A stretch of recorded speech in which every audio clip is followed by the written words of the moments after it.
Hi everyone, good evening. How are you all doing today?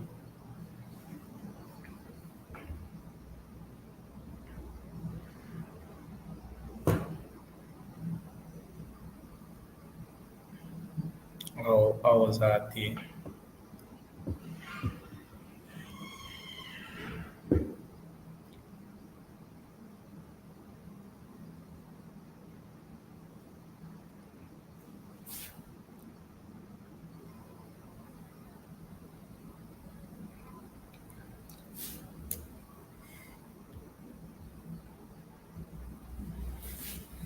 Yes. I hope all doing great. I hope we're excited. It's the third day of the class. It's like a weekend. The weekend starts tomorrow for us.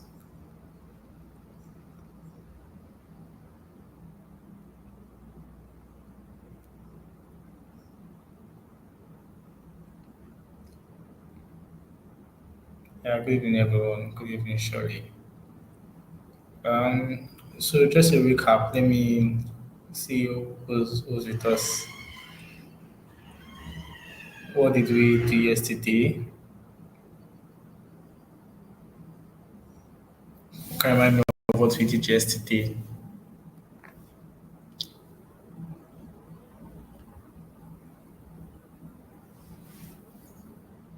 Or what did you gain yesterday? What did you learn? Did you learn anything interesting?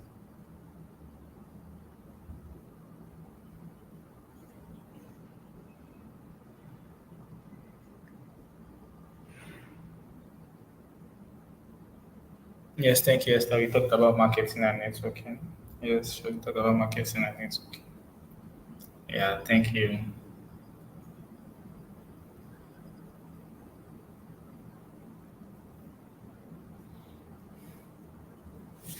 So, what did you gain? Makes sense.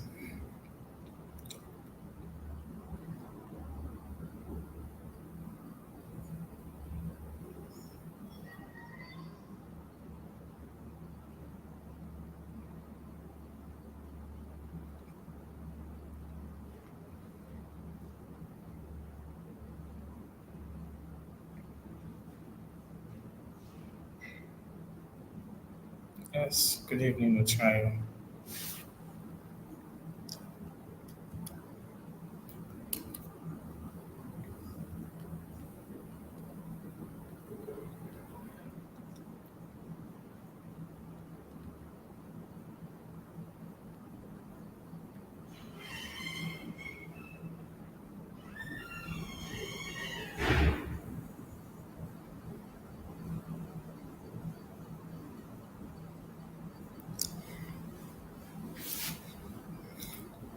So, before I dive into what we have for today, I want to take us through a topic that was part of yesterday's one.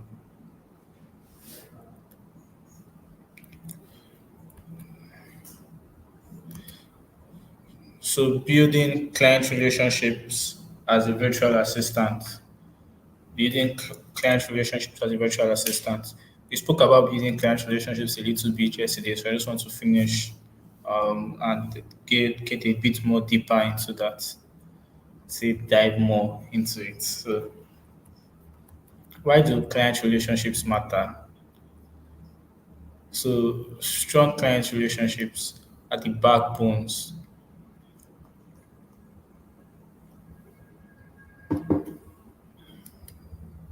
Strong client relationships are the backbone of your business.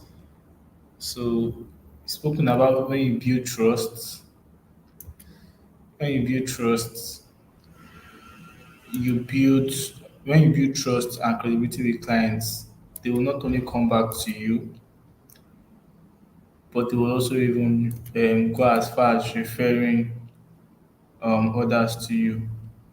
So trust and reliability is very, very, very important, and those are the key things that will help you to bring clients. So once you build that trust, then retention is certain. So strong relationships build trust, and um, retention. You have long-term clients. You keep working for them. So for a VO consistently delivers and communicates well, you will likely have clients for years. So communication is one of the key things. Communication is one of the key things that is very important for a VA. So these are the three main elements to building solid client relationships. And communication, like I said, reliability, personalization also. So communications ensures clarity. Communication is clear and consistent communication. In fact, any good relationship is the foundation of any good relationship.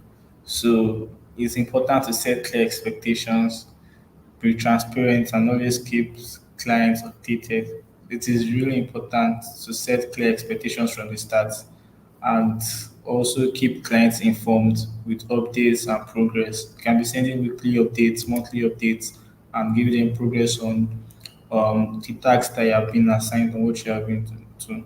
So communication is very important. I'd like to hear from us. Like you can drop it in the chat box.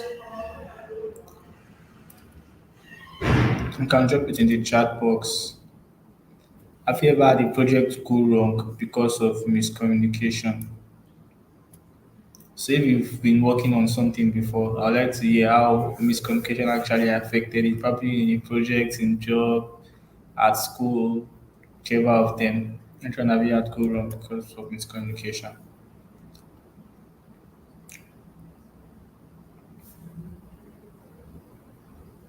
Then, when still talking on communication, listening is just as important as communicating. So, when you actively listen to your client's needs, you can offer better solutions and strengthen trust. So, you have to also make sure you're asking questions, you're clarifying questions to ensure that there's alignment. Then, let's talk on reliability. So clients need to trust that you deliver on your promises. So reliability is built by meeting deadlines, being consistent, and producing high quality work every time. So you need to make sure you keep meeting deadlines consistently because this will actually build reliability. And you need to make sure you keep delivering high quality work so that the confidence in your ability would increase. So just imagine you're managing a social media client. You promise to post twice a week. After a month, the client notices you've never missed a post. So they feel that they can trust you to handle more of their businesses because the promise you gave them, you've met it. You've the expectations that they had, you've met the expectations. Then personalization again. So no two clients are the same. In fact, no two people are the same. I and Ajewole Ajewole are not the same. Rita and Queen are not the same. Loveline Loveline and Esther are not the same. Perpetual and Omotola are not the same. So no two people are the same. Same as no two clients are the same as if for a VA. So you need to be able to personalize your services to meet each client's unique needs so that you can show that you truly understand their business and care about their success. So personalization makes clients feel seen and appreciated, and tailoring your services builds a deeper connection. Another thing is managing clients' feedback, which is very key. So asking for feedback is essential for improving your services. So don't be afraid to ask clients how they think you are doing and how you can improve. So just make sure you keep seeking regular feedbacks.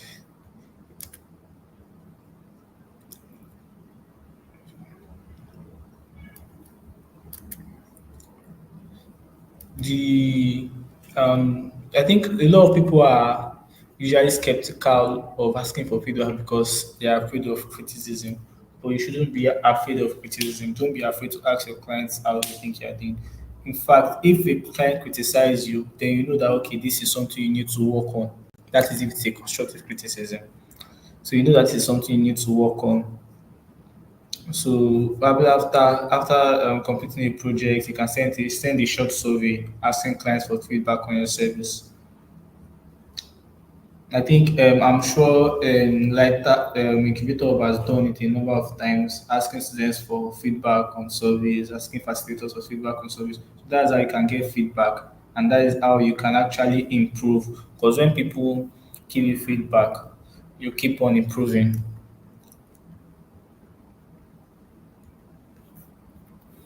Then, how do you handle difficult clients?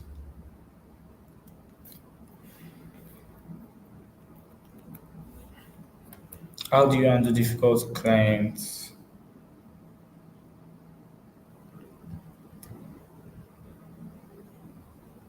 So, not all clients are easy. Not all clients are easy. That's one thing you should note. So, handling difficult conversations with professionalism can actually strengthen your relationship. So, one thing you have to do is stay calm, be very calm, listen carefully, then offer solutions when issues arise, and always keep the conversation focused on problem solving.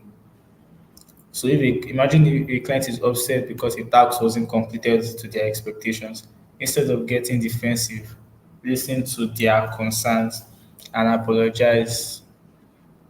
Listen to their concerns, apologize, and offer to fix it. That is how you handle difficult clients. So you remain calm, you listen to their you remain calm, listen to their concerns, apologize, and offer to fix it. I hope we're all following. The last one is building client relationships online. So as VAs, most of our work will be virtual. So in the virtual world, you can still build strong relationships. You can use video calls, email, and online tools. You can stay visible and engaged on platforms, on social media platforms. So use and check-ins to build trust in a virtual setting. So you can have a simple monthly video call to discuss project updates, or a weekly video call or Google Meets using any of these platforms, which actually go a long way. Then also stay visible on other LinkedIn. We speak about LinkedIn extensively. How many of us have done any of the activities that I gave yesterday? So stay on active on social media platforms like LinkedIn, Instagram, and the likes.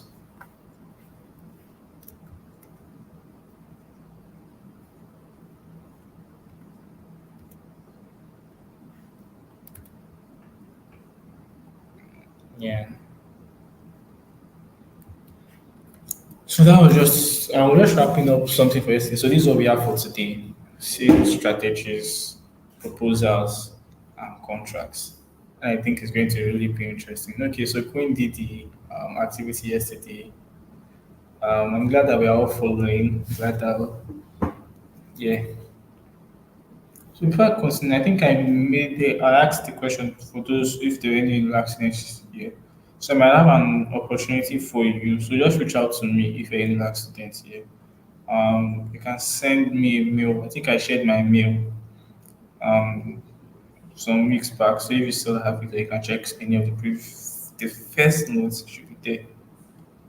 So just reach out to me, send me a mail, tell me that okay, you're from any accident. So I'll refer you to the um, right person.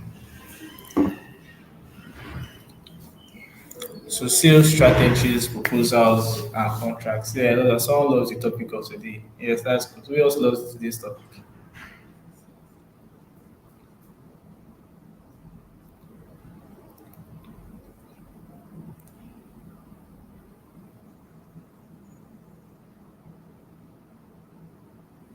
Yes. Okay, that's good. I'm glad that you like it. So just a reminder, like I said, in case you missed it, if you're maybe accidents, just reach out to me.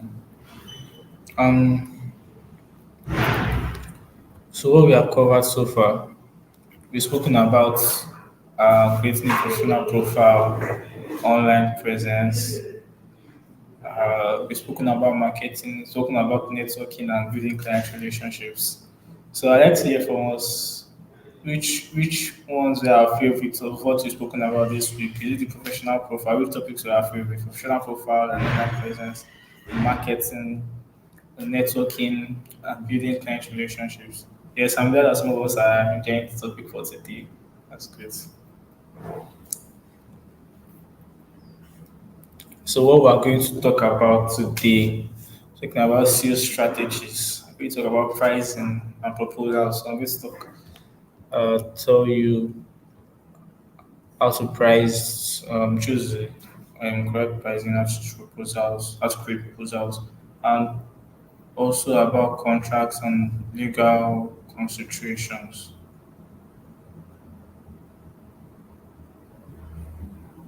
Can I share my mail? Yeah, I'll see if I can. I'll see if I can share it for us.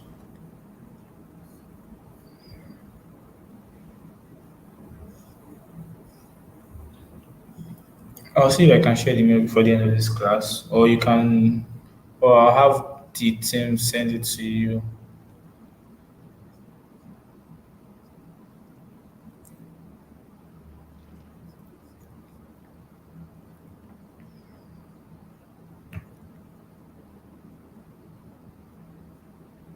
So this is what we're going to do. So I like what some people are saying networking was their favorite.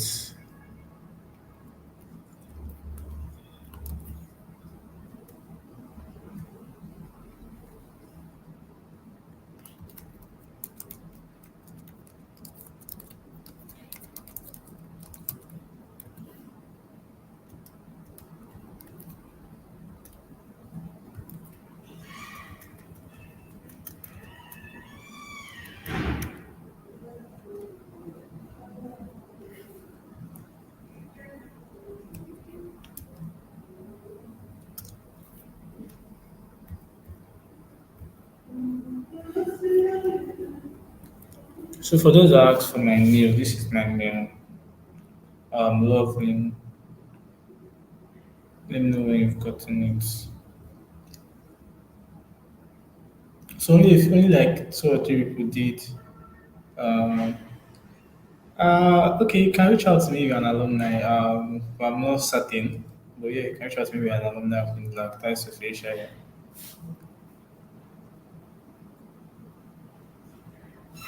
Okay. All right. So to the next thing. So this week, I can start. First of all, starting with sales strategies for virtual assistants. So how to sell your VA services effectively. So before now, everything you've spoken about, we've equipped you with different skills that are needed as a VA. We've spoken to you about digital literacy. We've spoken to you about soft skills. We've spoken to you about administrative support. Spoken to you about data management analysis and also customer support, which were the skills that you actually need as a VA. We've also spoken to you about financial management. And this week, I've been telling you how to market yourself, how to network yourselves, how to build client relationship.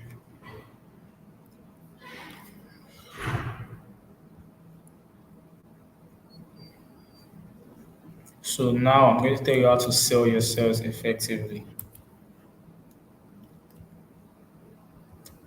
So I have a question. So you guys can drop the answer in the chat box. To answer Falakemi and Faustina's question, the answer is no. I'm really, really sorry.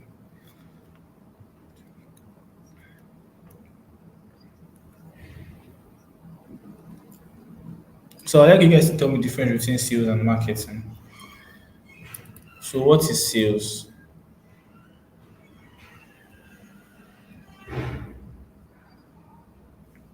What is sales? So sales is the process of selling products or services to clients. So it involves various steps, which includes identifying your potential clients, presenting the services, and closing the deal.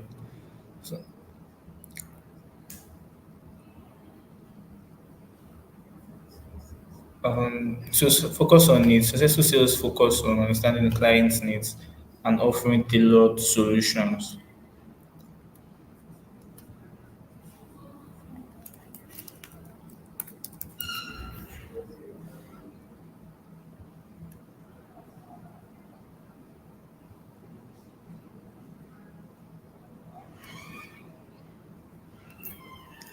So how is sales different from marketing? Nobody has answered that yet. So it's like the sales focuses on the direct interactions you have with clients. While marketing creates awareness and attract clients. So I spoke about this yesterday. Marketing generates leads, while sales converts leads into paying clients.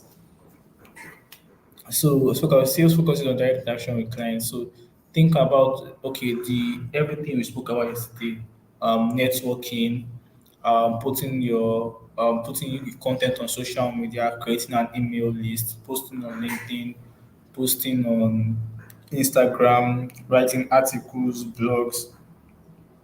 What those things are doing is creating awareness about you and about your services. It is also attracting people that might be interested in your services.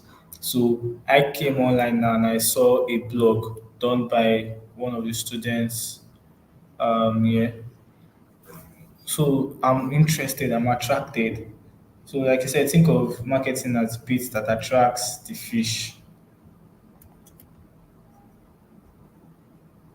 Think of marketing as the as the bait that attracts the fish, and then sales as reeling them in when they show interest. So the blogs that you've been posting, the kind of content you've been putting out there are baits already. Those are the baits that you have been using to want to catch the clients. There's usually this saying that say there are so many fishes in the market, in the ocean, sorry.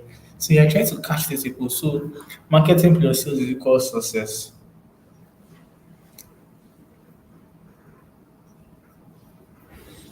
Yes, marketing is driving for sales, while sales is bringing the market to the and deriving profits.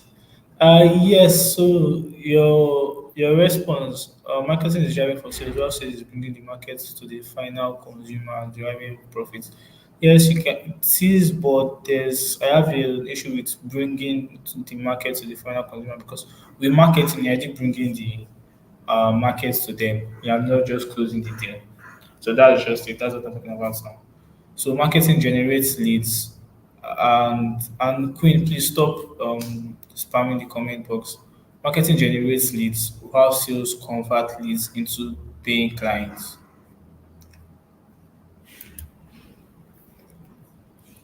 So why does sales matter for a VA?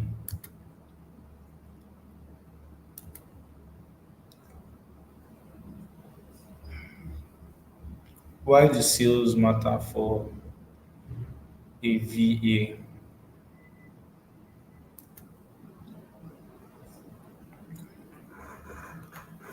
First of all, it helps you in securing clients. So sales are crucial for acquiring clients and expanding your VA business. So everything you've done, the whole marketing, everything leads you to sales where you finally close the deal. And this is the crucial part when it comes to actually acquiring clients and expanding your VA business. Then it also assists in building relationship. We've spoken about how important relationship can be, how one satisfied client can trust you to others. So yes, you have to once you are very good with your sales, it will help you to build long term relationships. So that is why sales matter for you. So as a VA, you should focus on not just marketing, but on the sales part, the final part, which is closing the deal.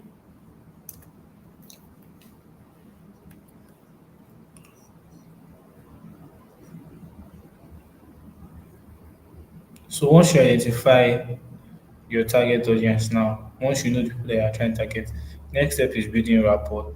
So building rapport with clients is very important. So building rapport is like planting a seed that grows into a fruitful relationship. Think we've spoken about all these things in the networking, and the thing is that a lot of things we've spoken about are what leads to this part, this final part. So trust and communication as always lay a good foundation for effective sales. So if you've not built trust, if you've not communicated effectively, if you've not done the marketing networking, the whole foundation, by the time you are trying to sell your services to someone, it's going to be shaky. If you had never heard of Coca-Cola before, or you've never heard of Apple before, or you've not seen the benefits of what Apple products or Coca-Cola products have, or why you should like those products. When you get to the market or you get to the store and they offer you an Apple device that you've never heard of before, you probably shoot back and be like, what's this? Or you probably not want to buy a Coke because you've never heard of it before. But the fact that they have done their foundation, they've done the groundwork, they've done this strong foundation for you, you are now able to buy that product. And that is what you as a viewer should take into consideration, that the foundation is just as important as the building. I have a background in civil engineering, so I can tell you how important the foundation is. So, what are some sales techniques as a VA? There are some sales techniques as a VA. So, the first one is cold outreach. So, personalized emails or messages to introduce your services. Um, Referrals, satisfied clients can introduce you to others. Inbound sales, creating valuable content that addresses client pain points can attract clients organically. So, the first thing is cold outreach. Cold outreach is sending personalized emails or messages to introduce your services. So you could just randomly message people that you believe fits your target audience. So it is not random. You're targeting these people that fits your target audience, that fit the people that you want to work for. I don't know how many of us have done it before, that you wanted to get a job and you sent a message to somebody that works in the company that was probably in the key position, that you're interested in this position. Can they hire you for this role? So that is a sales technique, a cold outreach. The person doesn't know you before. The person has probably just seen a little about you. Then another sales technique is when science satisfied clients introduce you to others. And like I said, ask for referrals. When you are done with your job with the client, you can ask the client to refer you to other people. You can even put a bonus that if the client refers you, on the next job you do for that client will be at a discount. Then inbound sales are this when you attract them. So when you create marketing, you create your visibility, you create content, and then these people actually get attracted to you. Then they reach out to you that they want to get your services. That is also a sales technique. So that's an inbound sales technique.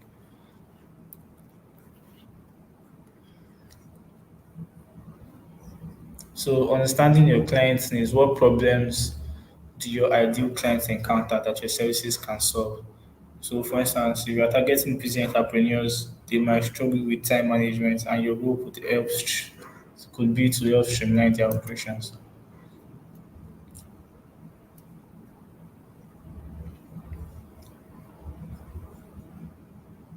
So, understanding your clients needs, understanding your clients' pain points, it allows you to deliver your services effectively. Pitching your VA services, clarity and focus. So, be clear about how you can solve the problem. So the pitch is the opportunity to present yourself as a solution to the client's problem. So a good pitch is concise. A good pitch is concise and tailored to the client's needs. Begin with a compelling opening that grabs their attention. So instead of just listing your services, explain how these services can solve specific problems they have. For example, I specialize in social media management that helps brands increase their online engagement and grow your audience. Also, try to highlight the benefits. Clients want to know what's in it for them.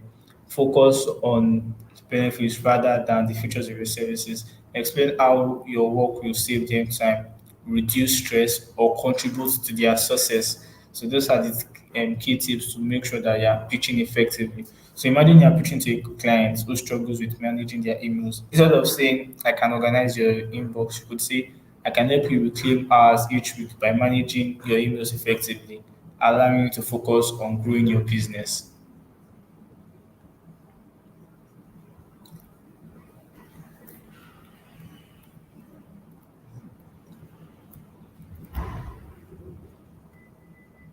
So I can say it's like a movie trailer. Pitching is like, so I don't know if you've seen the trailer of a movie.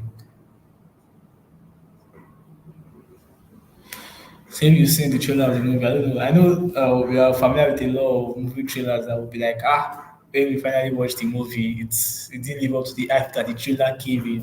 So you should also strive. So as a VA now, don't do a trailer that or a pitch that gives great hype and then you don't live. So the thing is, when you promise, you deliver. Promise and deliver. Make sure you promise what you can do, then deliver on what you promised. So that is it. So make your pitch be like a trailer. Because once you tell me, Joanna or people, you tell me something really interesting, I'm like, wow, we can really do this. Okay, then you hire for the job. So that is just what the wow your pitch should sound like. How do you get these potential emails to be able to send these messages to the market themselves? So for Favor Joseph, you can get emails randomly through LinkedIn and other platforms. And the thing is, it is not only through emails that you can get, that you can send messages to them. You can also send messages to them via LinkedIn, DM them on LinkedIn. You can use Instagram, send them personal messages on Instagram. You can send them personal messages on Twitter. So those are ways you can get them. And you can get emails. Probably it is a company. The company probably has like the official email. Even if you can't get the CEO's email or you cannot get the key person's contact email from their website, you should be able to get at least an email that you can reach out to. So those are ways you can actually pitch yourselves using the cold email strategy that I spoke about earlier.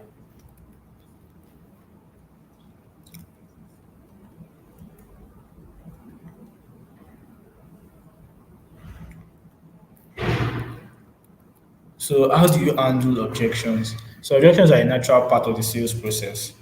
So it provides an opportunity for you to clarify misunderstandings and further demonstrate the value of your services. So objections, you have to just make sure that you prepare for. Let's just make sure you prepare for objections and also find value in objections. So some typical objections might include concerns about pricing, uncertainty about the value of your services, or existing commitments. So always essential that you should anticipate these objections and prepare thoughtful responses. So you know that you already know like okay, these are the things that people might be skeptical about. When you tell somebody your price, they'll be like, why is it this high? And so you should prepare for what should you respond in cases like that. Or if somebody asks that, are you sure you'll be committed? Probably you're a student or you're working on another job, or you're probably doing NYC. You'll be committed to, you cannot prepare your responses that time is not an issue for you. So use active listening to understand the objection fully. So, like we've spoken about, active listening is also very important to understand the objection fully. Respond with empathy, acknowledge their concerns, and provide reassurance. So, for instance, if a client hesitates due to budget, you can now say, understand budget constraints are challenging. Perhaps we can work together to create a more phased approach that aligns better with their budget while still addressing on their needs. So this is it. So now you tell them that you understand the budget constraints are challenging, then you can offer that okay, if they want to work with the lesser budget, then you can offer that you would the structure of the work has to be rearranged. Or if a client expresses concern about your experience, then you can just give case studies, or just learn how to pitch yourself very well. I'm worried about your experience, and just be like, while you were in school, you were doing this, and that. You probably a student training or you volunteered for this. You took a very comprehensive course. I'm doing this in Tech Africa Bootcamp on virtual assistant. So yes, you are up for the job. So you have to prepare for objections when you are finally on calls with your potential clients, because there will be objections. There will be objections. And after objection, you usually need to follow up because follow ups are very critical in sales processes. So if they made an objection, even if they don't agree immediately, follow up with them, keep following up. Then closing the sale. So closing is where everything comes together. So this is now your chance to finalize the agreement and start the working relationship. So look for cues that indicates that the client is ready to move forward. So this will be asking specific questions about your services or discussing timelines. So when you see these signals,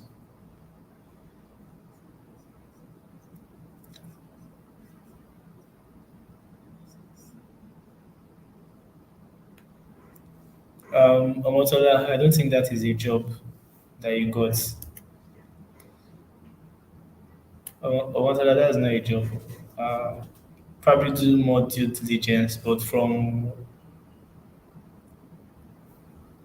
okay, you were told put operation training for 2 weeks, which also this report must bring in 5 students who will pay.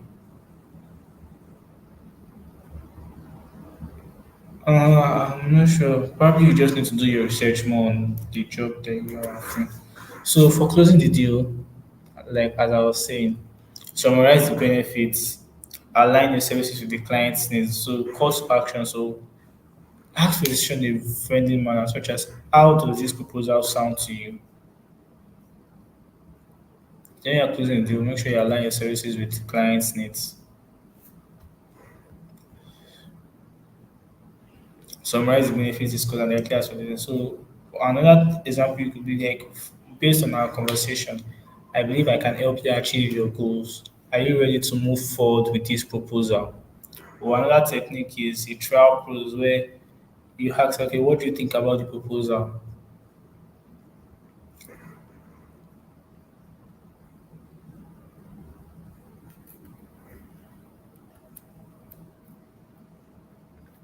So I want you all to write a brief sales speech for yourselves. I think we've done something similar to this. So not now, not today. Probably when you guys are doing some group progress, write a sales speech and pair with a classmate to practice. I'd like to see if we're following. So, what have we learned so far? So, what aspects of selling do you find most challenging, and how do you think you can adapt how do you think you can adapt your sales approach for different types of clients?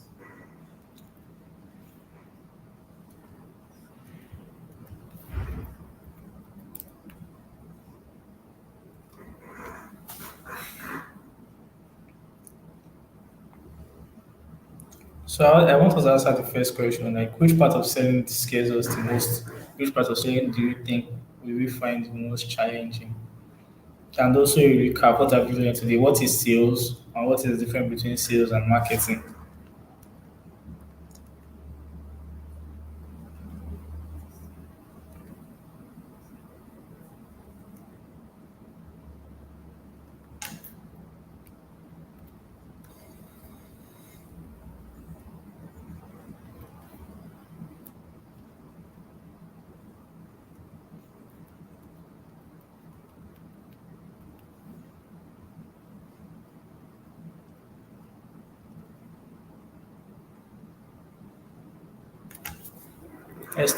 What is that challenge is bringing people to buy a product.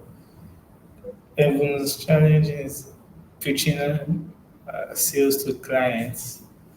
Developer is handling objections. Most challenging is pitching. Sales is interaction.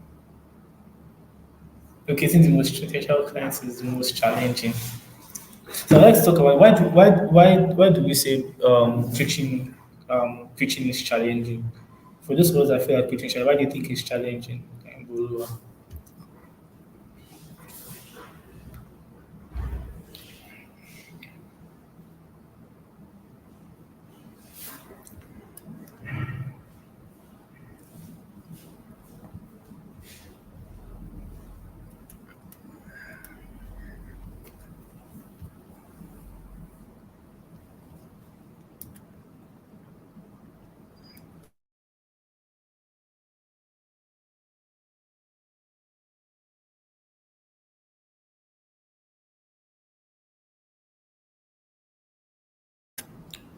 I think one thing that we need most of the times is just confidence.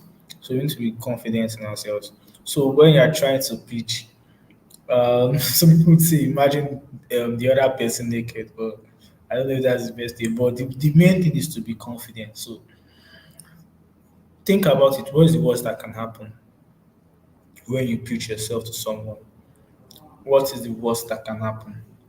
Will the client kill you? Answer or comment. If the client will kill you when you pitch yourself, then don't answer. But I like to hear, do you think the client will kill you? So if you feel that the client will kill you when you pitch yourself, then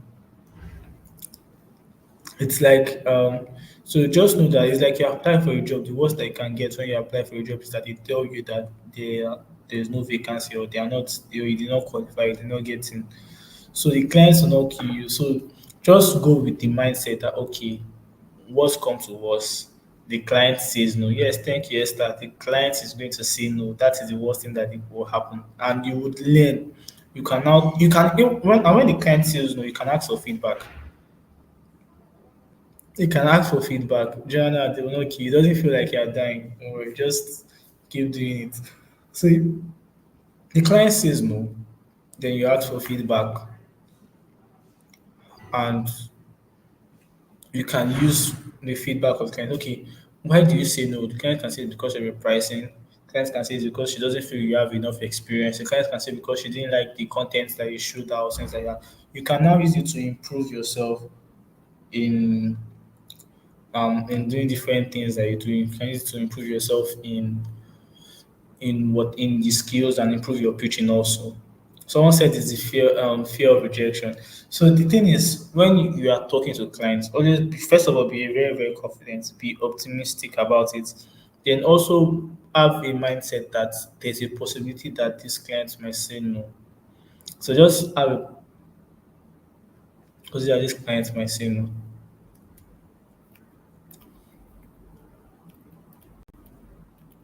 So what are you doing? So when you are trying to pitch, so I've said it before. So think of your pitch like a movie trailer. So intriguing but concise.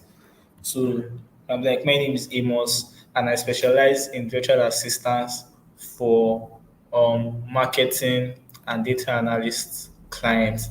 I can help you increase your brand awareness, which will lead to more sales for your business, or lead to more which will lead to more users pay subscribing for your premium services, which in turn will bring revenue. I am versatile and I'm efficient.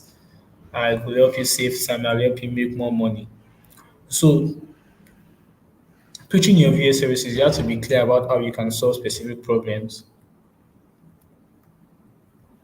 and also emphasize productivity, efficiency, and time savings. And so, someone says lead generation or finding the clients. So, as I would say now, as I'll say, lead generation or finding the clients that you are trying to get. So the first thing that you should do first is focus on yourself. So if you notice, sales came last. I didn't start sales, then came to marketing, to networking, to niche pitching. Sales came last. And the thing about sales is that every other thing you have done has to have been in place.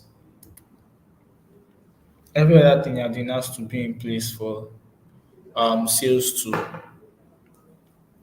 happen, sales to occur.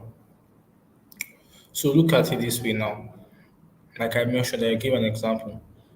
And the fact that Coca-Cola, if Coca-Cola doesn't do their marketing or Apple doesn't do their marketing, you won't be eager to get their products for those of us that like those two products. So the same thing that you should think about getting clients to. So before you get to the sales part, what have you done? First of all, have you learned the skills? Are the skills things you know,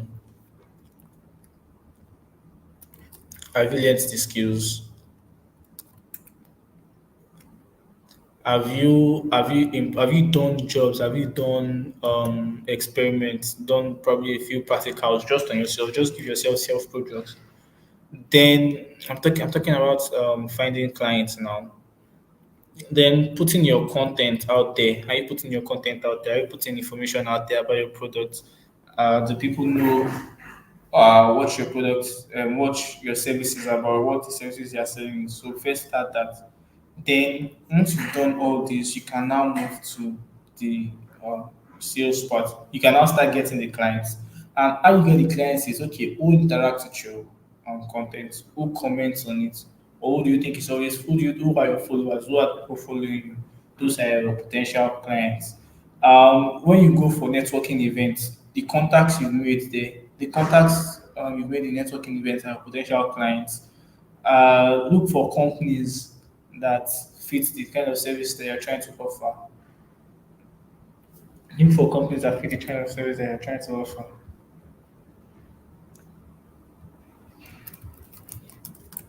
Those are potential clients also.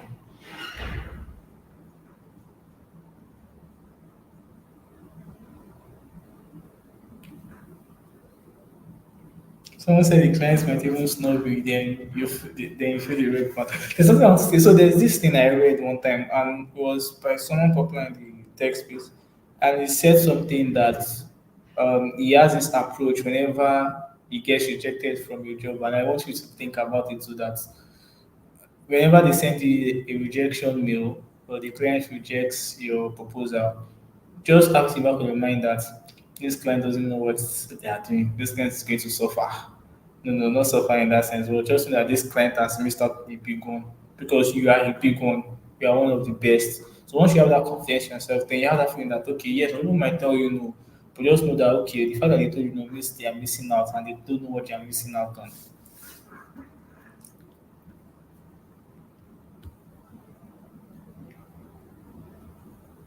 So if you are pitching as an organization, you can just say, "Hi, my name is Amos at Incubator Hub, and we specialize in helping businesses like yours to streamline their operations through tailored virtual assistant services."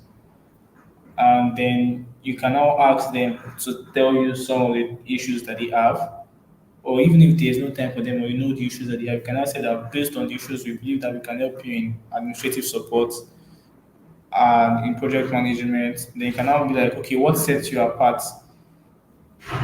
What sets us apart is the fact that we are very, very dedicated to understanding your needs and providing the best support possible. You are trained to deliver exceptional results.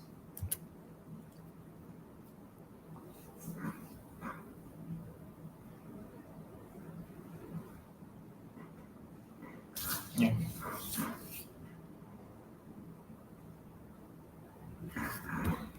So what else have we? So what are the sales techniques I spoke about again? You can remind me of the sales techniques.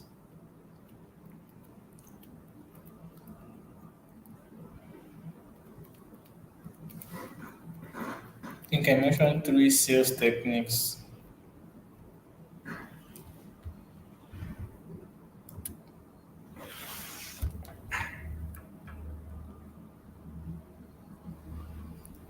Yes, Joanna didn't know what you are missing.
Yes, thank you very much. Cold outreach, referral, and inbound sales. So tell me what cold outreach means again. Thank you very much. I like that. I like that. We're all following. Yes, that's brilliant. I'm glad. You are making you're making me to cry. Thank you very much. I love that.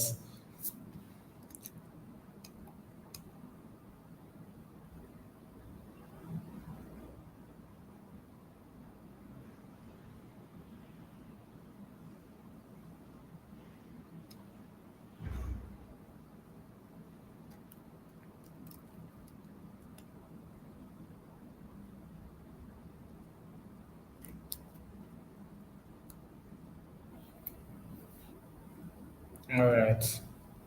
So are there any other questions before we move to the next thing?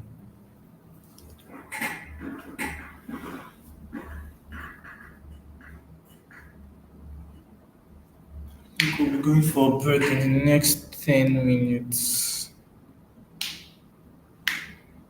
Yes, thank you. Goal outreach is a process so that involves listening.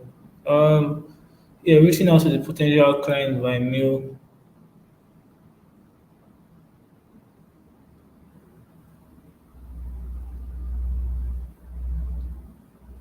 Yes, reaching out to past clean and heritage answer who are more on point. Yeah, so you reach out to them.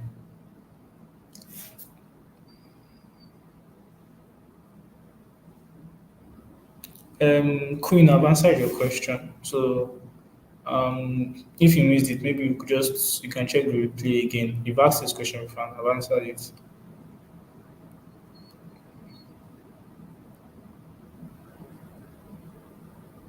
Yeah, so referral is processed by someone that has enjoyed your services, introduces you to someone else. Yes, but it's not only someone that has enjoyed your services, but it can be someone that has seen what you're doing. So you are putting content out there, or you've made a good impression on someone already. So the person is like, I know a VA. She's always putting content on my LinkedIn, and he or she refers you for that job. So that is it.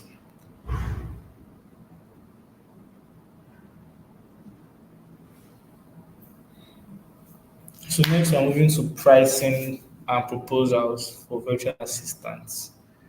So how many of you already know your price here already? Like, if I want to employ you for a VA, I want to give you a VA role, how much will I pay? Tell me now. Then we can start looking for money. I don't really want to cut my neck or make me bankrupt.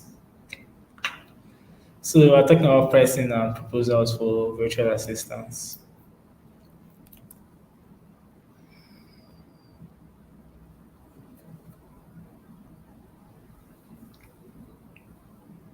So yeah, we're going to just try and talk about how pricing your services and creating compelling proposals can make a significant difference in securing clients. I like Shirley Zone, $1 million. No, you learned about financial management last week, not pricing, Queen.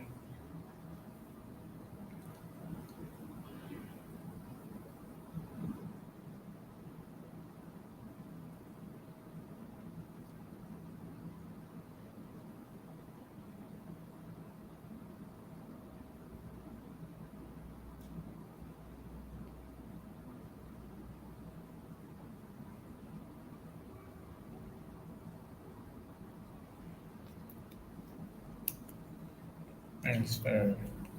So pricing refers to the amount of money charged for your services. Okay, pricing could have been part of it. No problem then. I mean, like I said, everything is all connected. So Queen, why don't you tell us what you learned last week?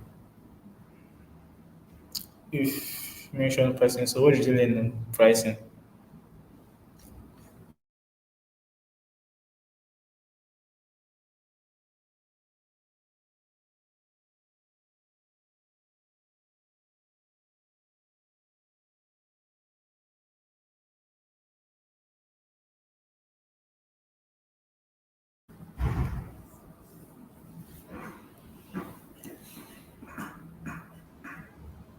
Yes, the years of experience is a factor. The workload is also a factor to consider in pricing. So pricing refers to the amount of money charged for your services.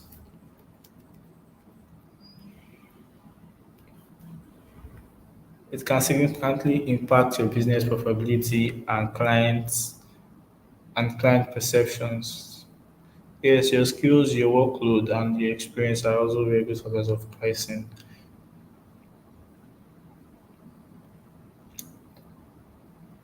So pricing is not just about numbers. It reflects the values of your skills and services.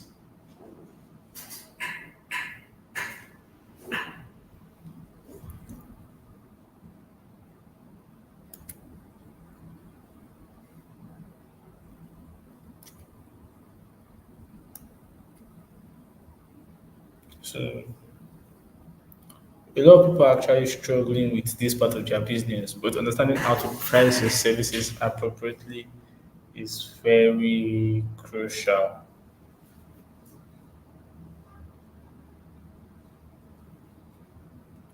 And we've already started talking about the factors that affect pricing. So consider your experience, your expertise, and the value you bring to clients. So consider your experience, consider the complexity of the services offered. Someone said workload, yes. Maybe it's the workload. If it's something that is more technical, you should also consider it. Then you should also consider the market rates. So the market demand also plays a role. So you can look at what other VAs in your niche charge or what other VAs in your niche charge to gauge the market rates.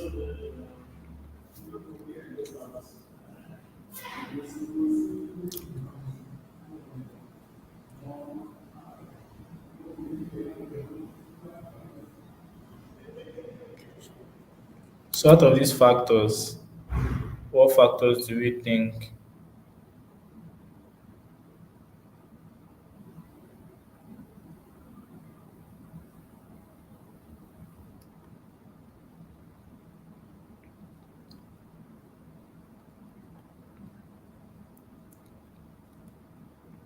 So out of these factors, what factors do we think are the most important?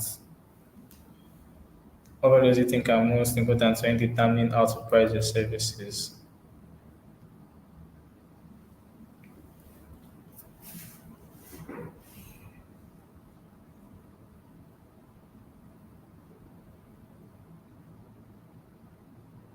Someone said all. Yes, actually, all. I mean, the experience matters. Your target audience matters. True, true. Some to say the target audience is most important.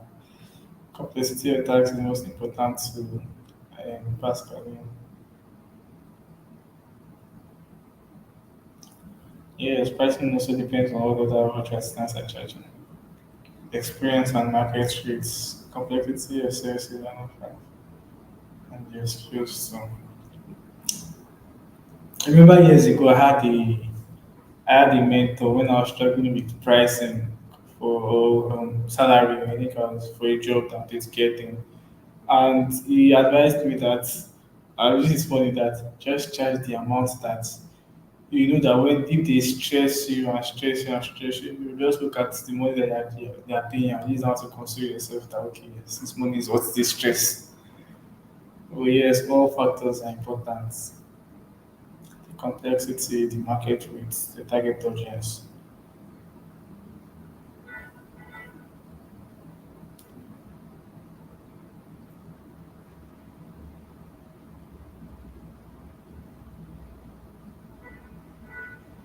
So we're about to go on break soon, so you can use the break to you can use the break to rest and relax and probably think about your pricing, how much you want to start charging people. You are now a virtual assistant certified professional. I think it's really amazing for those of you that have stayed to this class to this time. I mean, from the first week to this week. And those of you that will stay till next week, I believe next week is your last week.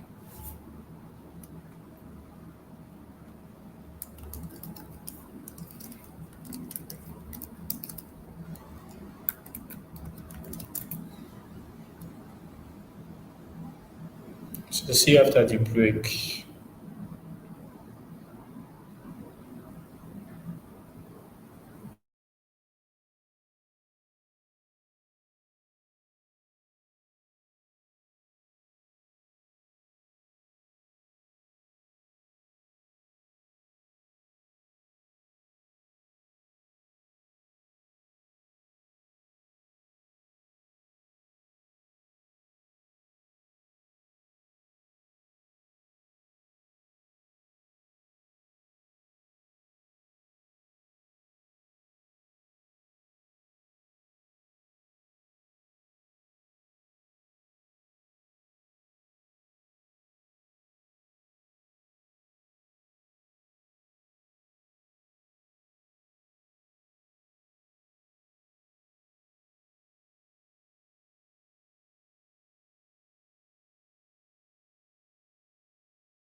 Welcome back.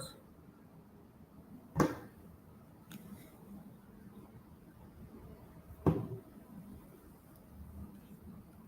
back, everyone.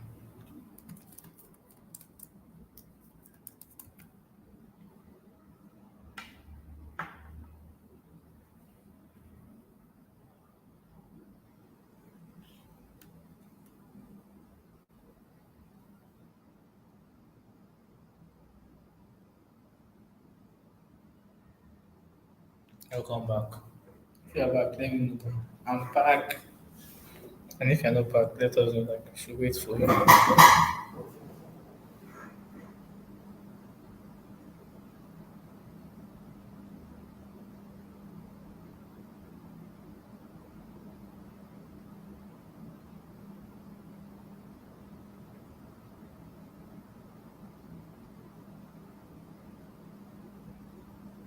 Okay, Shirley's back. Esther's back.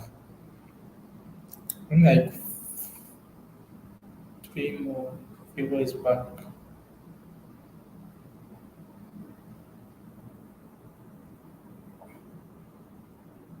Tonight's back. Kike is back. Welcome back, everyone. Once again. So we stopped at factors influencing pricing. So we're still on pricing. We've spoken about what pricing is. Pricing is the amount of money charged for your services, and it has an impact on two things: both your business's profitability and how your client is perceived. Back to the case of Apple.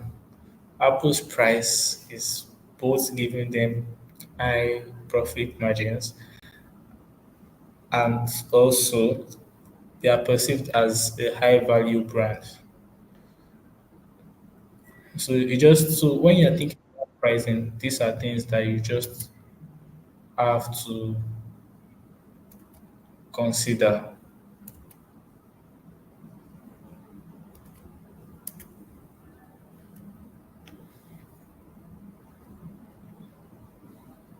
These are things you just have to consider that okay, is profitability more important for you, or is client perception more important for you, or is both of them things that are important to you.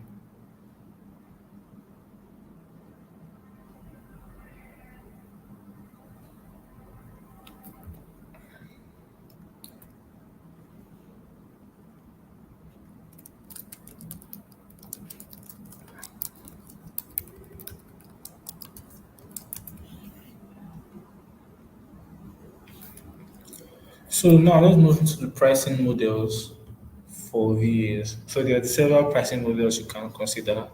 You can look at hourly rates, project-based pricing, and retainer agreements. And each of these pricing models has its advantages depending on your business goals and type of service you provide. Like one example would be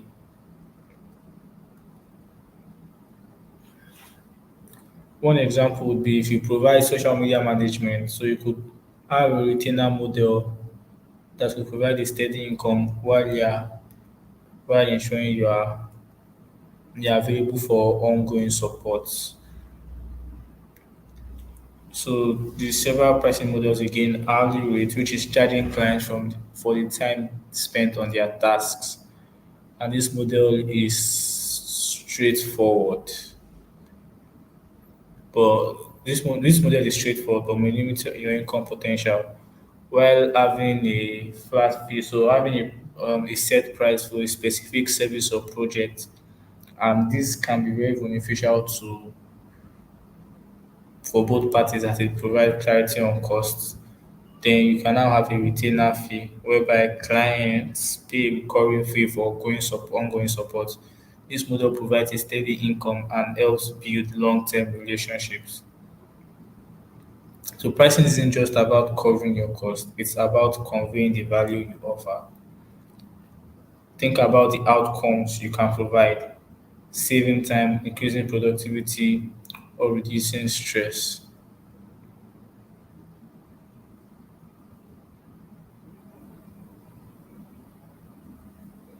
So that is it for pricing, hourly rate, project-based pricing, and retainer agreements. Let me know, which type of pricing do you prefer? Do you prefer the hourly rates where you are charging based on hours worked? You can be charging like $1,000 per hour, which is suitable for short-term projects or when tax and we take project-based pricing, a fixed fee for specific projects, ideal for when well-defined tasks where you can estimate the time and resources needed. So you know that, okay, to do a design, this is what it's going to cost, or to do five design, this is what it's going to cost. And it can be a retainer agreement whereby you're probably paid on a monthly basis or on a weekly basis or on for 6 months, depending on the fee, depending on the service you're offering. So, which of these pricing models would you prefer? Which of these pricing models do you think is beneficial to you?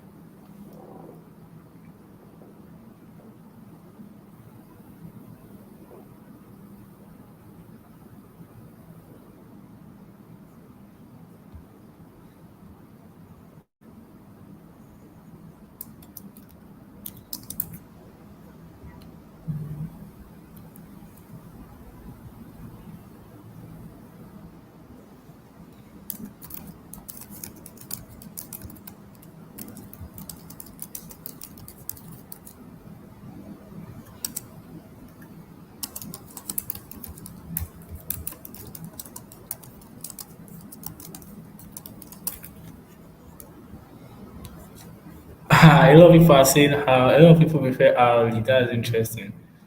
Surely prefers retainer. Resin says it depends on the project or service. So retainer agreement can it come with hourly rates? Retainer agreement.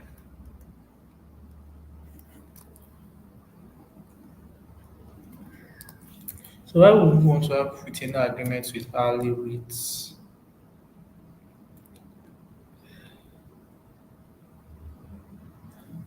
So you can actually incorporate it in retainer agreements.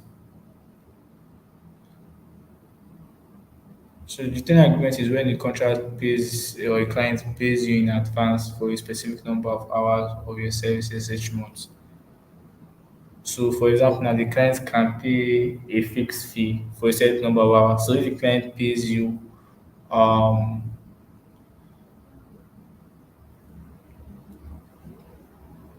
so this is to answer Folakemi's question, yes. So you can actually do it. So for instance now, the client pays you a fixed fee, probably 500,000 naira for 10 hours. So that means, it means that for the next 10 hours you work, you already collected your 500,000 naira. So if you now need additional hours, you can now charge more for the additional hours. So you retain for 10 hours, they retain for each month for 2 months, and so on.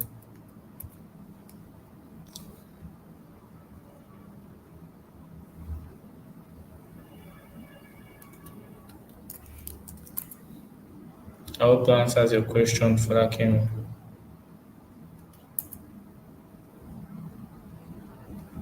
And then for, okay, Pascaline, I am somewhat confused about the retainer agreement.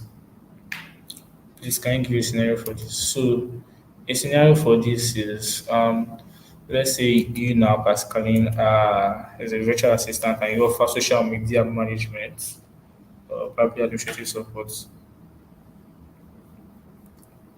So, the client has decided that it's going to pay you $600 for you to be able to build and create for 10 contents and designs and post daily on the social media.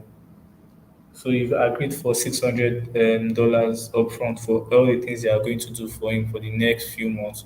Or you could 600,000 naira. You could say 6,000 naira per month for 12 hours of service. And at the beginning of the month, the client pays you. So for a retainer fee, you are paid down already for the retainer. So you can now know how, okay, this is what the retainer that this person has paid for covers. Then, if there are now things that are outside the scope of the retainer fee that you've been paid, you can now charge the client for those specific things.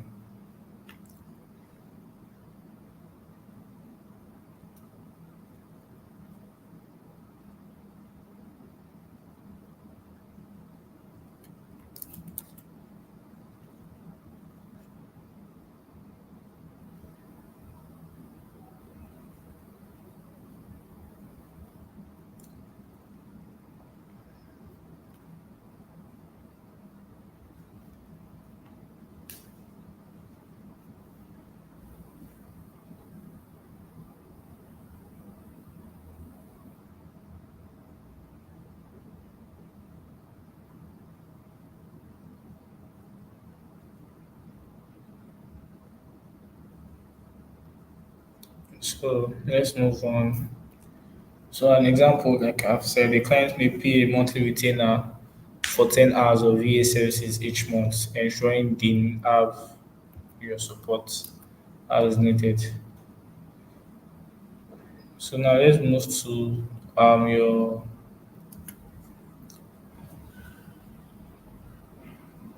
crafting your value proposition. So your value proposition should clearly communicate how you solve clients' problem and what makes you unique. Focus on the benefits you provide.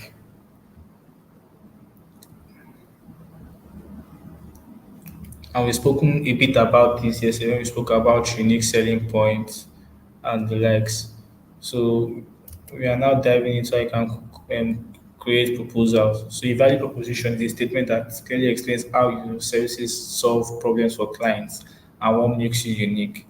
Focus on the specific benefits clients get by hiring you, such as time, increasing efficiency, or gaining experience. So instead of saying I offer social media management, you can say I help businesses grow their online presence and engage with their audience effectively, saving them hours each week. So that is your value proposition. So you offer social media management. Everybody else offers social media management. But what value are you giving them? I help businesses grow their online presence and engage with their audience effectively, saving them hours each week. So your value proposition, like I said, should be specific. What you do should be specific. Identify the problem. What is their problem? Then what is the solution? And what is the benefits? So I help businesses grow their online presence and engage with audience effectively. That is the benefit. And the solution is that you save them hours each week.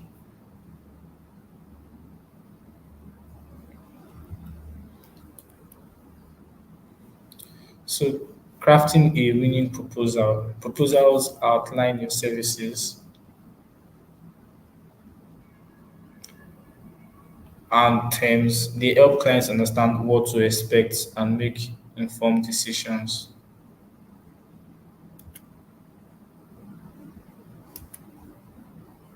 So, a well structured proposal is crucial for clarity and professionalism. Can include an introduction, client needs, proposed solutions, pricing, and a call to action. Imagine a client receiving two proposals. One is vague and the other one is detailed and clear. Which one do you think they will be more likely to choose?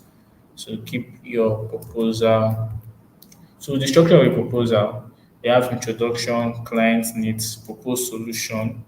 So I detail the services you offer to meet those needs. The pricing also and your call to action.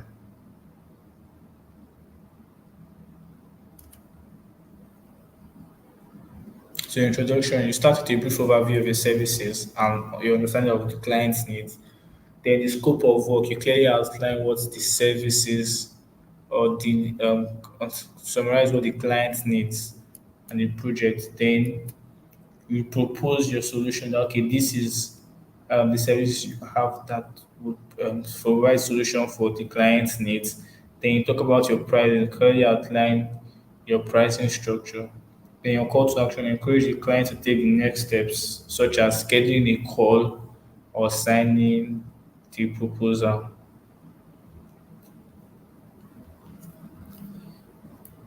So make sure, like I said, be specific. And if you have worked on any projects similar to what you are proposing for in the past, you can showcase it. You can even showcase trainings or certificates that you have to prove that you're actually certified in this. So these are pricing strategies now.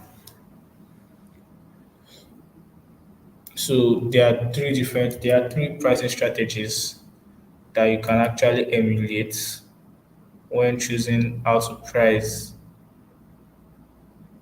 choose your pricing model when when thinking about pricing.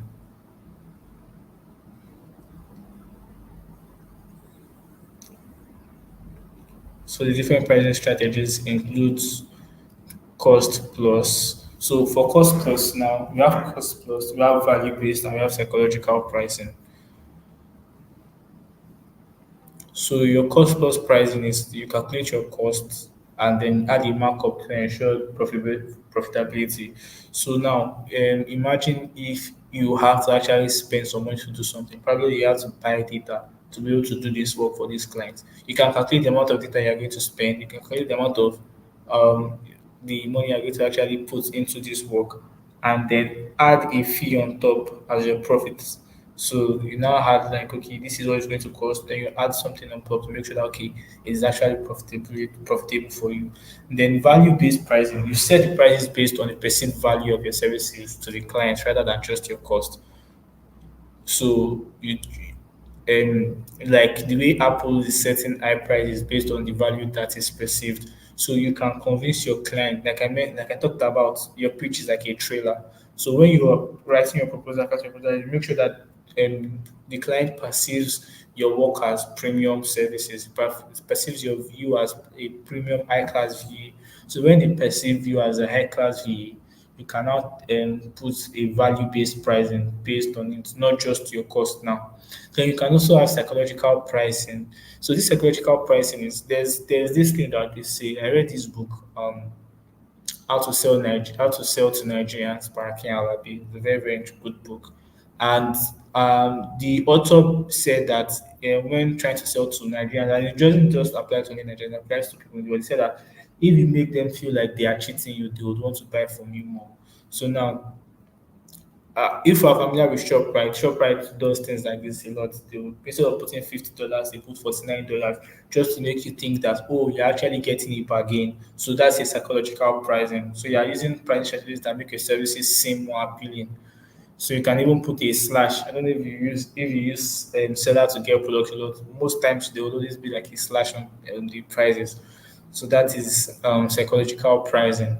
So cost plus pricing, value based pricing, and psychological pricing.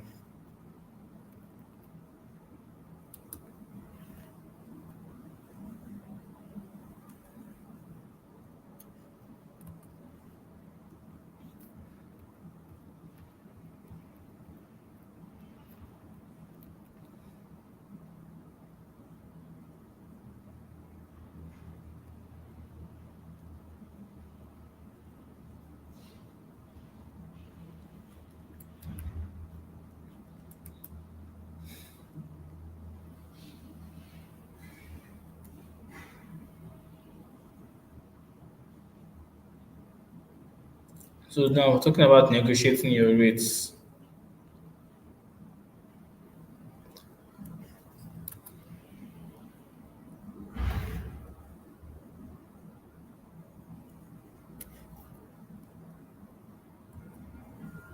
So first of all, be confident. Like I've said, be confident. Be confident in the skills and the value you provide. Negotiation is part of a sales process. So you have to approach it with confidence and listen to the client's concerns. So listen to the client, understand their concerns, and prepare to explain why your rates are justified. Then flexibility, be open to negotiation, but know your bottom line. So what is the lowest rate you can accept? So like I said, what is the lowest? So when you know the lowest fee that you can accept, you go into negotiation, you know that okay, whatever the client says, whatever the client tries to do to cajole you, this is the price, and you're not going, this is the price that you would not go below. So you need to stand your ground. So you are flexible, you're open to negotiation, but you also stand your ground on the lowest price that you would collect for a particular job. Then you move to finalize the agreement. So once a client agrees, finalize terms in a written contract so that both parties are protected. You include payment details and clearly state payment terms, including due dates and accepted payment methods. For example, a contract should can align the scope of work, payment terms, and any other important details,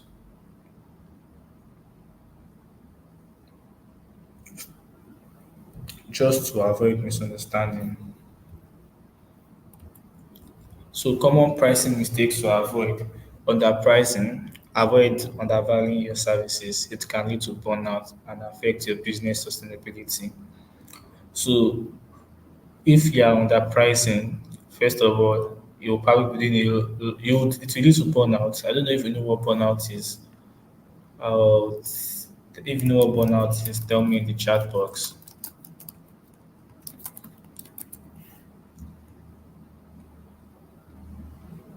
It can also lead to lack of clarity. And another mistake is lack of clarity. So make sure that there is no confusion in the on what they are pricing for. So the list of services and the pricing they are giving is clearly outlined. So make sure that there's no problem there.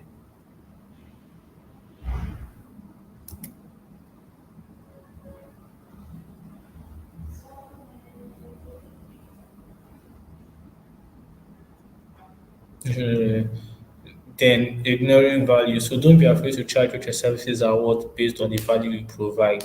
So also you can think about the value you provide. That okay, is my value worth this service? If your value is worth this fee, if your value is worth even higher, put that value, put that price there.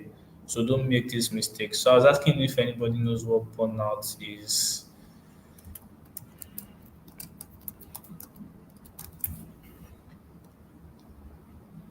Someone said chronic stress.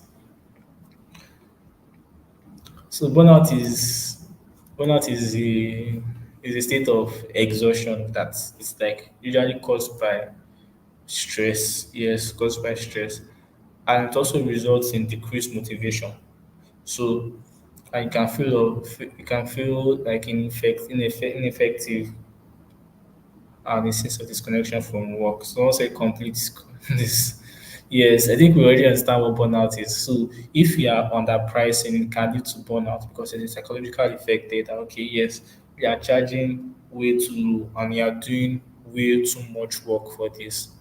So yes, that is it.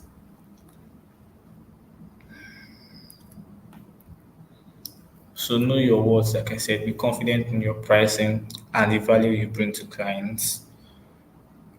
And then for professional portfolios, for proposals, craft well structured proposals. And this can significantly enhance your chances of winning clients and securing projects. So we're moving to the final thing, which is contracts and legal considerations. But before we enter that, I'd like to see hear things that we've learned from pricing and proposals. So what were the who can remind me the factors that influence pricing? I want to hear the factors that influence pricing, the pricing models that one can use, the structure of a proposal also, and the pricing strategy. So the factors that influence pricing, pricing models, pricing strategy, and components of your proposal, structure of your proposal.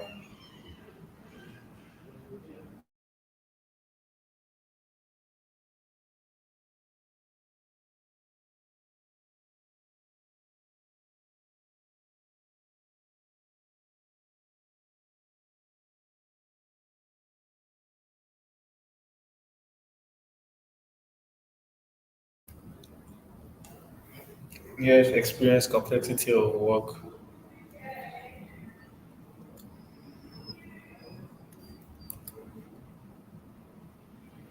Yes, consider your experience, your target audience, your market rates, and complexity of services. Thank you very much. So let's move into pricing models. What about pricing models?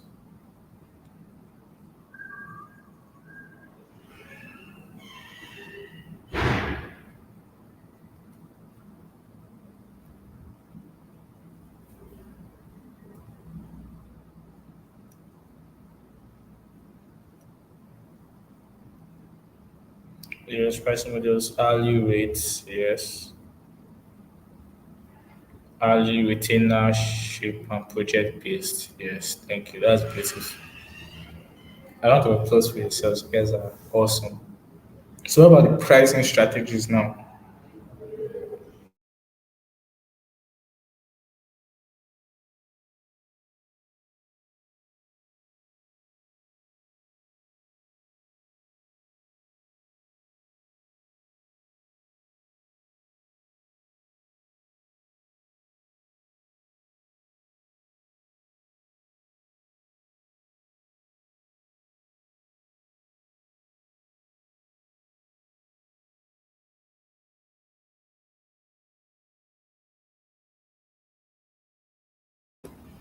Yes, cost plus pricing.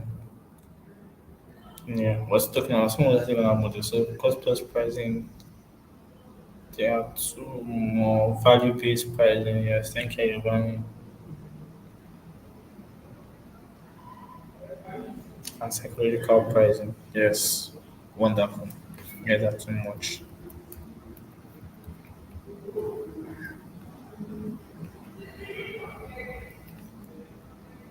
Yes, thank you. Thank you very much, everyone that responded. Yes. Keep your answers coming in. I'll continue in the next 1 or 2 minutes.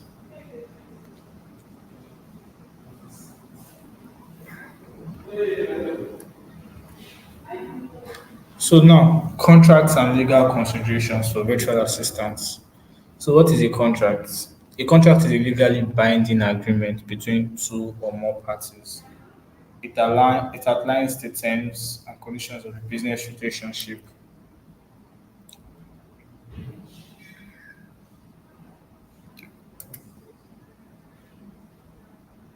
So a contract is a written document that specifies the term of the agreement with the client.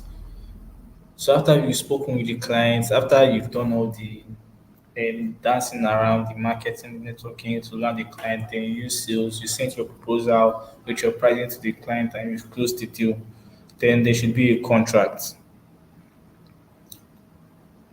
So contracts protects both the clients and the VA by clearly defining expectations, responsibilities, and deliverables. So the contract helps prevent misunderstandings by providing clear details about the agreements. So imagine if you've completed a project now and your client refuses to pay. Mm-hmm. Those are KK and you don't have any contracts. That's another problem.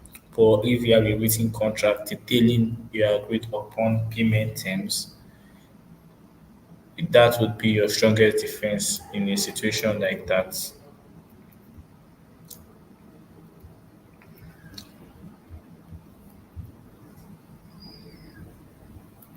So why do contracts matter for VA? So first of all, contracts provide clarity on project details and it prevents misunderstandings and disputes. So you make sure that in the future they're not like, I thought it was 12 hours you said. And I'm like, no, I said 10 hours. So this, when you have a written contract, it avoids things like this. It avoids things like this. So in case of disagreement, a contract serves as evidence in legal matters, helping to protect your rights. So the contracts are not just formalities, they're essential tools for managing your business. So they protect your rights and interests in case of disagreements.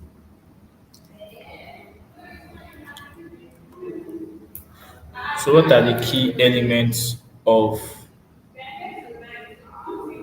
a contract? So these are things first of all, the scope of work.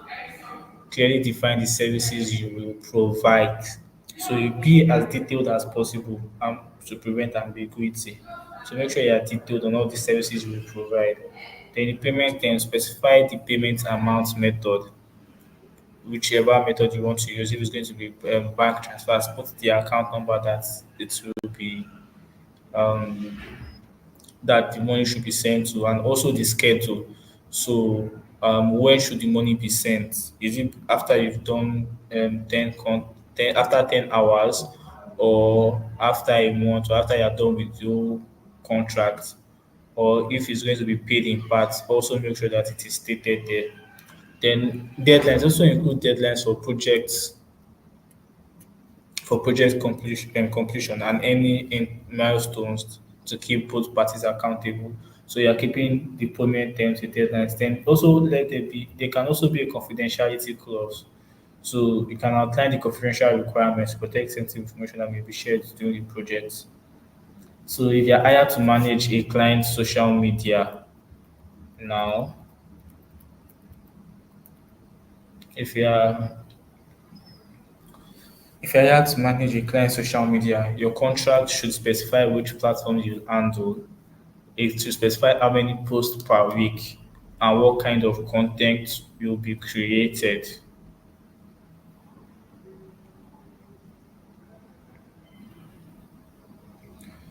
So for starters, you can draft it yourself. If you can afford a lawyer or to consult a lawyer, you can also consult a lawyer to help you review the contract. If you have any of your friends that is a lawyer or experienced, you can consult them. But there are different templates online. So as a viewer, you can also draft your contract yourself. Just make it simple and make sure that all these things are stated.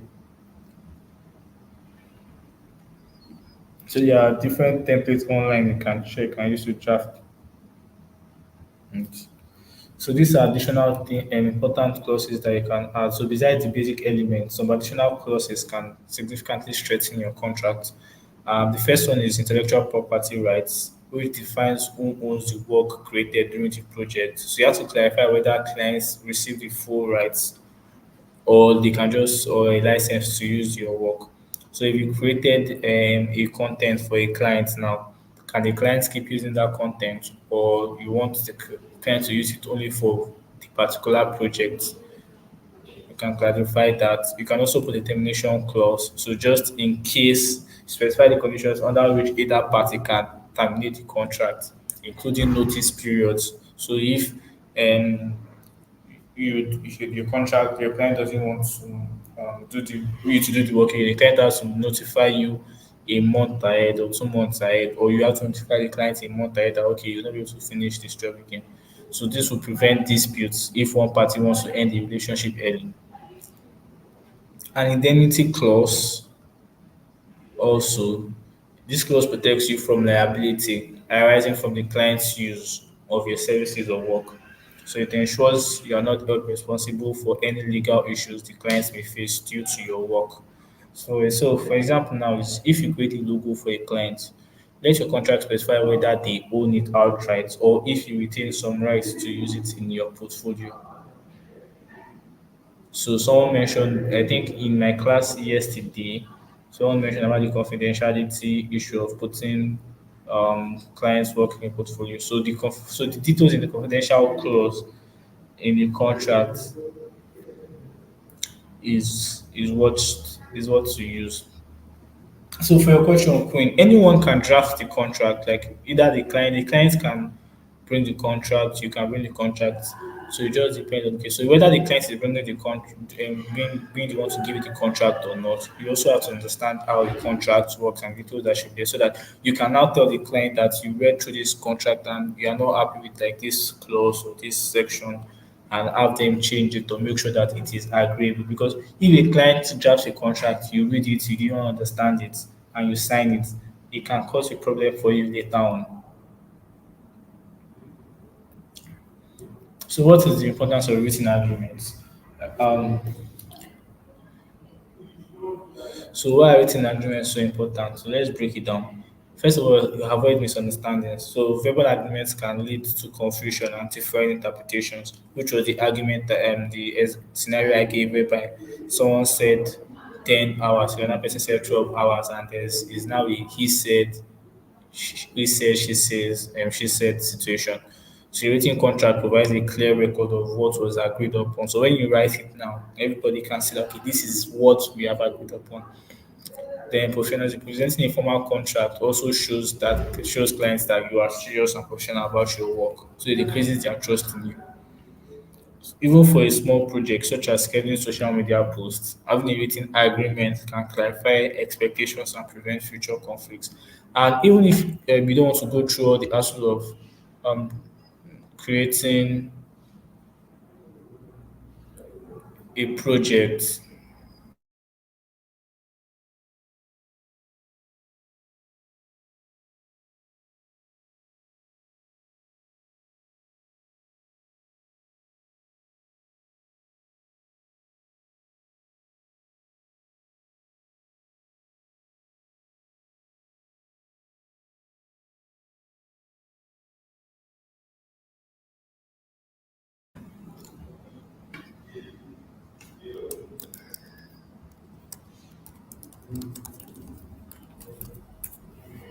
So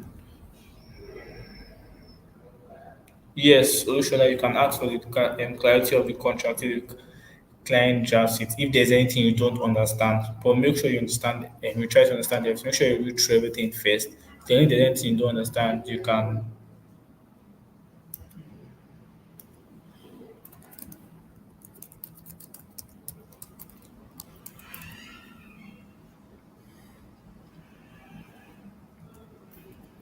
So common mistakes to avoid in contracts now.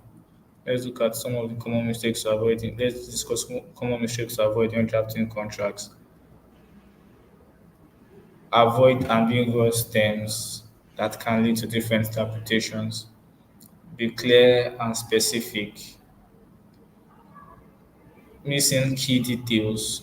Ensure all essential elements are included, like payment terms, deadlines, and confidential clauses. Not reviewing the contract, and this is very, very important. So even if you are not the one that wrote the contract, always read the entire contract before signing. And if needed and if possible, you can consult with a legal professional to ensure everything is in order. If you simply, for now, an example is if you simply state,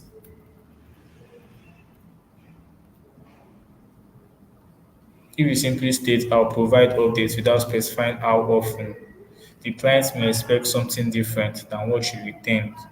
So specify a time frame like weekly updates. So you say I'll provide updates without specifying how often. So the client is now expecting you to provide updates daily. So you have to specify that, okay, I will provide a weekly update.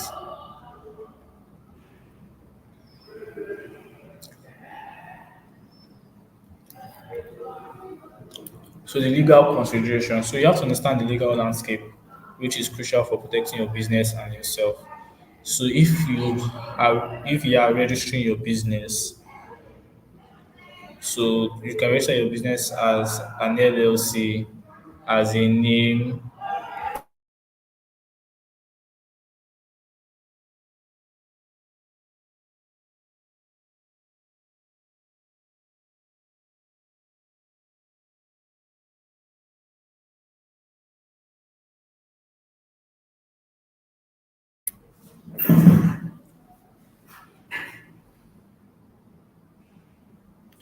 Yes, the contract comes in after proposal. As I said, the contract comes in after you and the client as Queen. This is answer your question.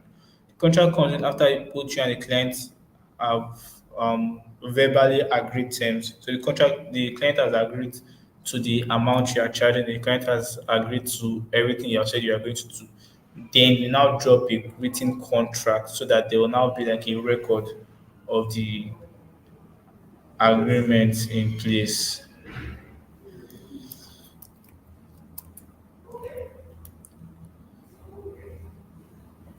So the legal considerations. So if I notice that I cannot meet the deadline of written contract, what do I do? So write a mail, send a mail first to the client.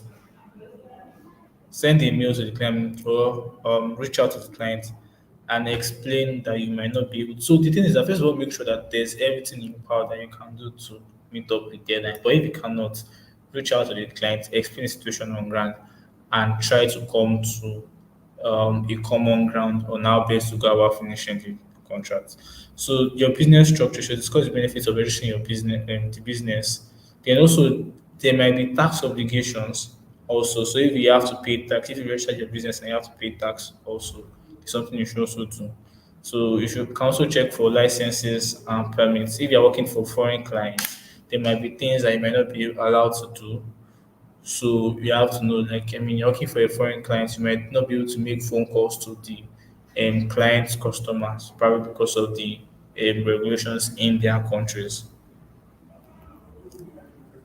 So also make sure that you protect client information. So all and you can use NDAs to protect sensitive client information. So if you're going to be working with anybody else, if you're going to need to bring anybody else to assist you on the contract you are doing for the client, you can have all those people sign NDAs also to make sure that the client the contract doesn't go further.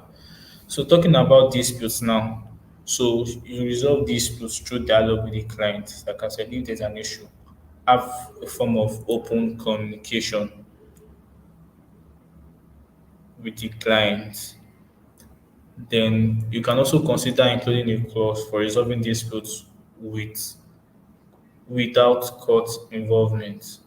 So you can choose that, okay, before you go to court, so you can write it stated that there will be someone that you appoint as to do the mediation or arbitration for whatever dispute you have.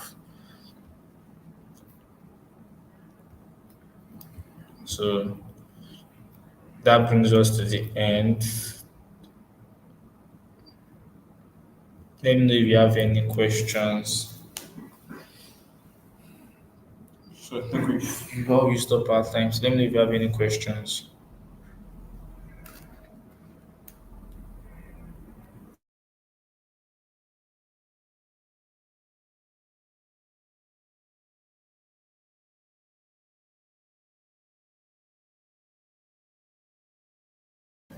So let me know if you have any questions.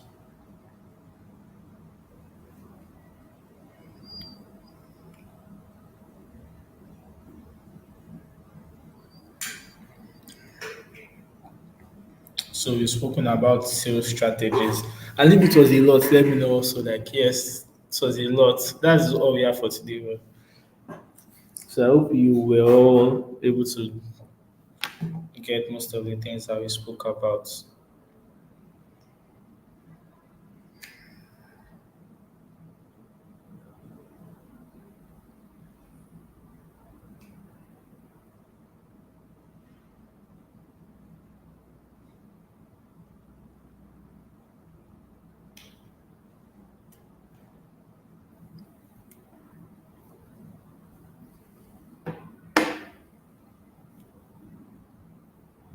All right, thank you, John. So if you know that you got everything, you got the things you understood today, let me just say, all right, thank you very much, Esther.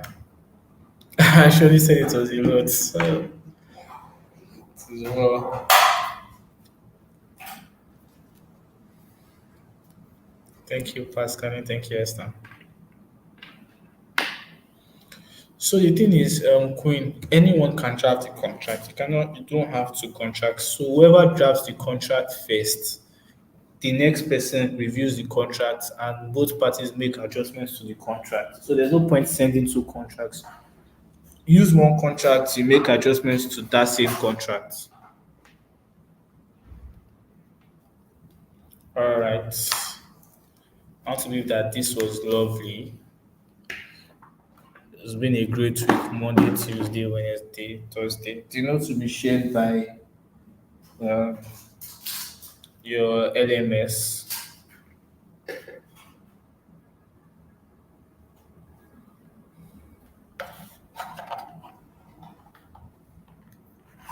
and then there will also be an assessment on this. So,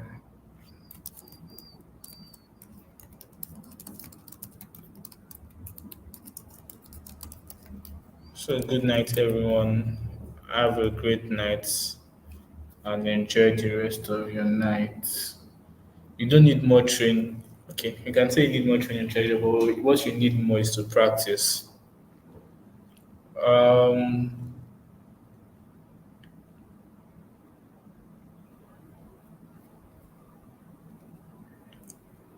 for next week, we are going into business operations and growth. All right. Good night, everyone. Have a great night.